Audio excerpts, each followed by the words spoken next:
Hi YouTube, Goddess Lily. So this is a wig update on my Indian wig that I've been working on.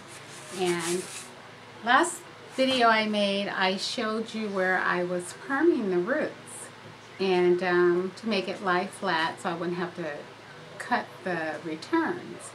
So in this video, I'm going to show you what it looks like when I go in and use the Got to Be Glued to get ready to bleach the, I'm ready to bleach my roots back dark brown to match the rest of the brown. And Got to Be Glued is this. It's called Got to Be Glued Spiking Glue. And this is what you use to go in and cover the lace so you don't get any dye on the lace. So it looks like this, and it's white like that.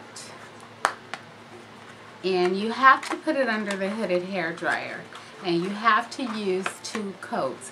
Well, you have to put something to it like a blow dryer or the hooded hair dryer to dry it. So how I do it is, oh, and I want to show you, I have a whole lot. I have like 10 of them. And the reason why I have so many is because I am a bargain shopper. They sell these at a store called CVS Pharmacy. And CVS, I always get emails from them for coupons, and I go through, you know, all the coupons that they send, and they had a coupon for buy one get one free. And you at my CVS Pharmacy, you can combine other coupons. So I had a buy one get one free, and then I had another coupon for Got to Be Glued was that $2 off. So I I got 10 of them for like, my total was like $3.85 or something, because they kept taking $2 off, and then I got 5 free, and then the other 5 I got $2 off of each one. So they're only like $4.99. So then I got them like half price. It's just ridiculous. But anyway, so I ended up with 5 of them, or 10 of them. But this is what it looks like in the inside after you dry it. So it's real smooth. It feels like plastic. So you have to, what you do is you brush all the hair back. And then you pin it down on your mannequin head. And then you completely cover it. But as you're covering it, you're pushing it through. Not real hard, but you're pushing it enough that you want it to kind of go through the other side. And then you completely cover it, you sit it under the hair dryer, so then it'll dry.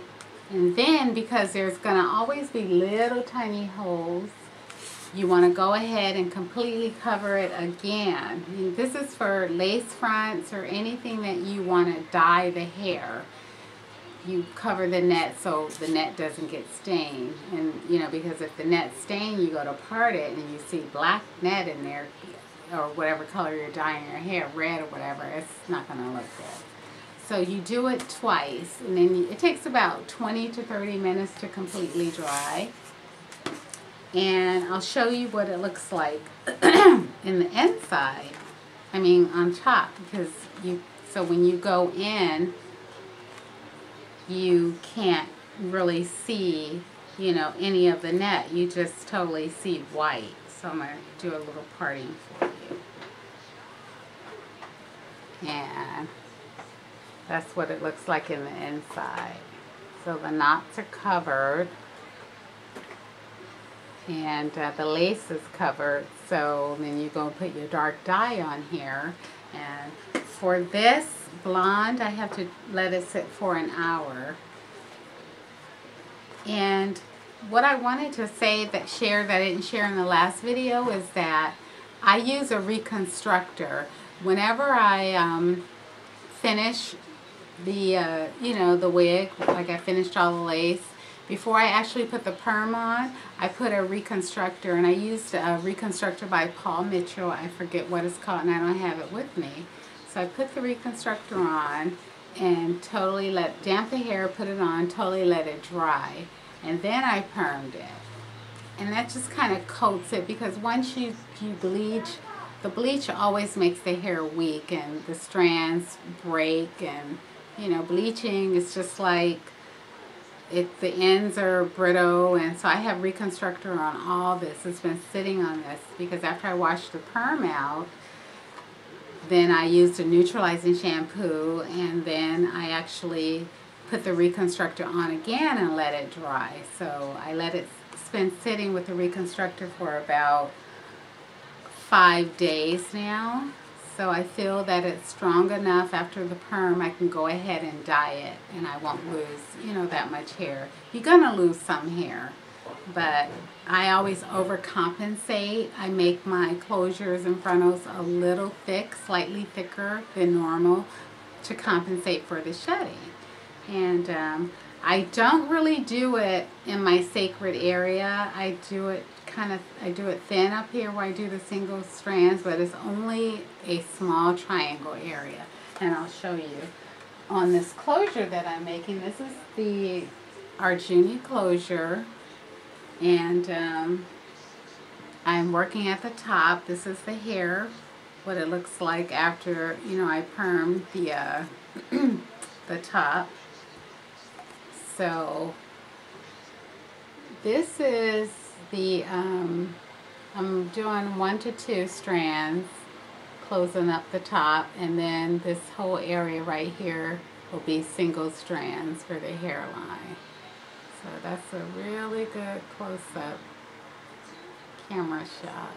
And this is all double knotted, so you know double knots are slightly larger than single knots, and I only do double knots, and you know, my prices are a little higher because I do double knots. But your closure, you know, you're looking for 2 to 3 year lifespan. And so I'll be finished with this, and then I'll contact the next person who is on my list. I have a lot of people on my list that contacted me over the summer, because you know I took the whole 3 months off. So I have about 7 or 8 people. But don't get despair, because I contact people and then they don't email me back. So I just go to the next person and to the next person until someone emails me back and sends me their hair. So that's how it works. Okay, so that's my wig making update, and thank you for watching.